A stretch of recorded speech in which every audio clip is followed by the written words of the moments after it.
Olá, tudo bem? Eu sou a doutora Thaís Mussi, endocrinologista, e esse é o nosso Saúde em Dia. O tema de hoje é um tema bastante interessante que eu tenho certeza que você aí em casa já deve ter se perguntado muitas vezes. Por que eu como, nem não como tanto e mesmo assim eu ganho peso? Então, vamos colocar como um título, se não como tanto, por que engordo? Pessoal, essa é a pergunta de milhões. Todo mundo tem essa dúvida. E muitas vezes, quando a gente para pensar sobre esse assunto, eu tenho certeza que você deve estar se perguntando assim, Thaís, de fato, eu não como muito, eu como super pouquinho, comparado com o meu marido, ou comparado com o meu filho, às vezes até com a vizinha, que come, come, come, acaba ganhando, eu ganho muito peso e a outra pessoa não ganha nada. Eu como tão pouquinho. Então, pessoal, vamos começar respondendo isso que a primeira coisa que a gente deve parar para pensar, quando vem essa dúvida, se eu não como tanto, por que eu estou ganhando peso?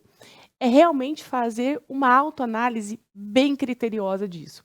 Porque a maioria das vezes nós acabamos subestimando aquilo que a gente acaba comendo. A maneira mais limpa, a maneira mais honesta de você ter certeza sobre isso é fazendo o diário alimentar. Muitas pessoas acham enfadonho, chato ficar escrevendo, mas eu garanto para você que muitas vezes você acaba se surpreendendo quando você coloca lá no seu diário aquela bolachinha, aquele chocolatinho, aquele cappuccino, porque muitas vezes a gente acaba não dando tanta atenção e considera mais a questão dos grandes volumes, quando senta e faz um prato bem completo e acaba desprezando essas pequenas indulgências aí que acaba muitas vezes contando sim na questão das contas do fim do dia, às vezes até mais do que as refeições. Então, a minha primeira dica para você, faça realmente um exame bem criterioso daquilo que você come. Passe uma semana anotando tudo, a bolacha, a balinha, aquele copo de refrigerante que você tomou, aquela cervejinha inocente do final de semana, se é que foi uma só, porque na matemática das dietas acaba sendo bastante eu não diria cruel, mas é matemática, não tem como fugir daquilo. Então, muitas vezes, pensamos que não, mas acabamos consumindo, eu não digo até para ganhar peso, mas talvez não para perder peso. Então, se você está lutando com isso, se você percebe que isso é algo que te intriga, minha primeira dica para você seria essa. Anote. Quando a gente anota, a gente tem a real noção daquilo que está acontecendo de fato. Outra coisa que é muito importante de ser falada é a questão das calorias. Muitas vezes a gente pensa assim, 80 calorias, um brigadeiro tem 80 calorias, uma maçã tem 80 calorias. A gente não deve se ater a valores calóricos. Por quê? Porque o valor calórico, ele é muito raso perto do valor nutricional daquele alimento. Então, quando eu falo de um brigadeiro e quando eu falo de uma maçã, eu estou falando de nutrientes, eu estou falando de fibras, eu estou falando de muita coisa que entra no jogo. E às vezes eu acho que 80 calorias é 80 calorias e no final das contas eu vou fazer minha matemática. Mas além de termos essa situação de anotar tudo direitinho como eu sugeri, também é importante a gente saber a qualidade daquilo que a gente está colocando no nosso prato, daquilo que a gente está comendo. Porque muitas vezes eu não vou sentir tanta saciedade, eu não vou me sentir alimentada e aquela pequena quantidade não vai ser suficiente, eu vou precisar acabar comendo mais. Então, primeira coisa, como a gente falou, fazer uma investigação bem criteriosa. Segunda, ver a qualidade daquilo que você está comendo. Você tem noção, né? Nós vamos falar mais sobre isso aqui no decorrer, mas você tem noção e vai ter mais noção ainda sobre essa questão de qualidade alimentar.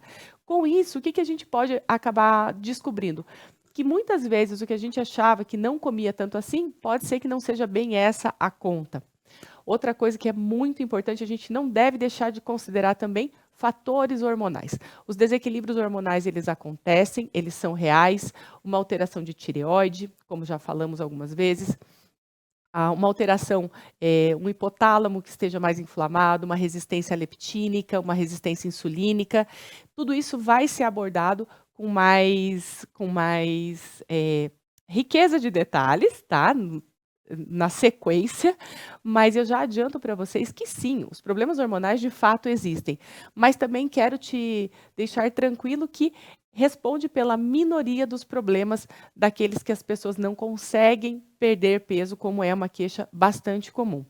Então, a gente poderia resumir nessas 3 situações, de que talvez possa estar subestimado a questão da contagem calórica, a qualidade da alimentação, se hoje a gente for parar para pensar, por exemplo, se eu pegar uma bacia de frutas e colocar, às vezes, uma barrinha de chocolate não muito grande, muitas vezes a barrinha tem mais calorias e volumetricamente, até por uma questão cerebral, o nosso cérebro ele vai estar olhando aquele volume e vai estar pensando assim: nossa, tudo isso vem até uma saciedade já antecipada. Ao passo de que se eu comer um brigadeiro ou um pedacinho de chocolate, ele muitas vezes é mais calórico e não dá a mesma impressão, ou de fato não dá a mesma saciedade, porque realmente o volume é pequeno e, como eu falei, às vezes a questão da qualidade alimentar também daquilo que você está comendo vai entrar no jogo. Então, quando a gente fala de saciação, quando a gente fala de saciedade, são muitos fatores que entram no jogo. Então, você pode ver que às vezes não é. Quando eu falo da matemática, é uma matemática na questão alimentar, na questão calórica, na questão metabólica, mas são N fatores que nos levam a comer. Não é mesmo? A gente sabe disso, não adianta, todo mundo tem plena noção de que o que é mais nutritivo, mas nem sempre é aquilo que eu estou com vontade de comer. Isso vai ser um assunto para logo mais. Então você, se isso é um assunto que te interessa, já vou te convidar a seguir firme aqui, porque realmente é algo bastante intrigante, as pessoas se interessam muito sobre isso, e é isso, a minha missão aqui é justamente falar sobre isso, tentar desvendar um pouquinho desse mistério todo em volta do emagrecimento. Então, quando nós falamos, para dar uma resumida aí no que falamos até agora, é importante investigar uma alteração hormonal, metabólica, que elas de fato existem, quando você suspeita disso. E isso vai vir à tona quando? Fiz meu diário alimentar, estou comendo qualidade boa, alimentos bons, mesmo assim, estou seguindo e estou vendo que eu não estou saindo do lugar, estou patinando, não saio ali do lugar. Vem uma quarta questão aí. Pode ser metabolismo? Pode. E aí, quando a gente fala hormônio, metabolismo, as coisas podem se confundir um pouquinho, mas quando eu falo de hormônios em si, eu estou falando mais especificamente desses hormônios que, quando estão alterados, podem acabar atrapalhando bastante o processo de emagrecimento, que seria, como eu falei, a questão do hipotálamo está mais um pouquinho inflamado, né? Então, os hormônios que fazem toda essa conexão, a leptina, a insulina, o cortisol, a alteração de tireoide, às vezes até uma questão de uma testosterona também. Então, são N fatores que entram aí na conta. Quando estamos falando dessa questão das alterações hormonais, é de fato o momento para que você procure o seu médico, para que você troque uma ideia, para que você fale para ele sobre todas essas preocupações. Então você já tem uma boa noção do que você está fazendo, mas está vendo que está ali trocando 6 por meia dúzia, não está saindo do lugar, está chovendo no molhado. Então é o momento de procurar uma ajuda médica para talvez sim fazer uma investigação mais aprofundada, ver de fato como as coisas, se é que existe alguma alteração hormonal. Sabemos também que a questão genética entra na conta, sim. Existem as pessoas que são mais são mais acumuladoras no sentido de que elas têm um metabolismo que é mais econômica, ela não gasta tanto, ela não usa tanto a energia, a gordura como fonte de energia, como combustível de fato. Ao passo de que outras pessoas acabam usando muito mais essa questão da gordura como fonte de energia. É aquele famoso que a gente consegue, todo mundo aqui, tenho certeza que sabe de alguém, o famoso magro de ruim.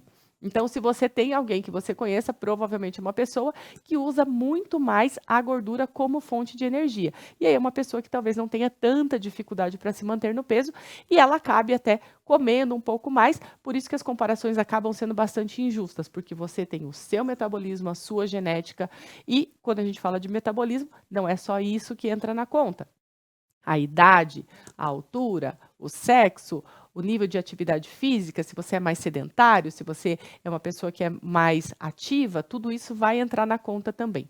Então, pessoal, respondendo à pergunta de milhões, né? Se não como tanto, Por que acabo engordando? Muitas vezes eu falaria que é a primeira suspeita seria talvez um subestimar aquilo que eu esteja comendo. Mas você viu que são várias outras, questões que entram aí na conta. Então a minha proposta aqui é mais deixar em aberto, fazer esse convite para que de fato você investigue com carinho, olhe para isso sempre com muito autocompaixão, numa ideia mesmo autoinvestigativa, porque nós já sabemos, vamos falar mais sobre isso também, que as dietas, principalmente as dietas restritivas, de fato não funcionam. Eu sei que parece muito estranho falar isso num primeiro momento, mas nós já temos isso comprovadamente, de uma forma científica mesmo, que as dietas restritivas acabam tendo um efeito rebote aí na questão do peso, no reganho, enfim. Quem nunca passou por uma dieta restritiva e acabou sofrendo com o famoso efeito sanfona, não é mesmo? Então, espero que tenha ajudado. A ideia é que realmente você fique curioso a respeito do que você está fazendo, veja se você está se movimentando, faça um diário, pegue um caderninho, anote tudo aquilo que você está comendo, a qualidade daquilo que você está comendo, que muito provavelmente algumas respostas bem interessantes vão aparecer por aí. E no próximo bloco receberemos o Dr. Ricardo Scrosci, médico ortopedista, especialista em quadril, um bate-papo bem interessante. Fica aqui comigo no Saúde em Dia.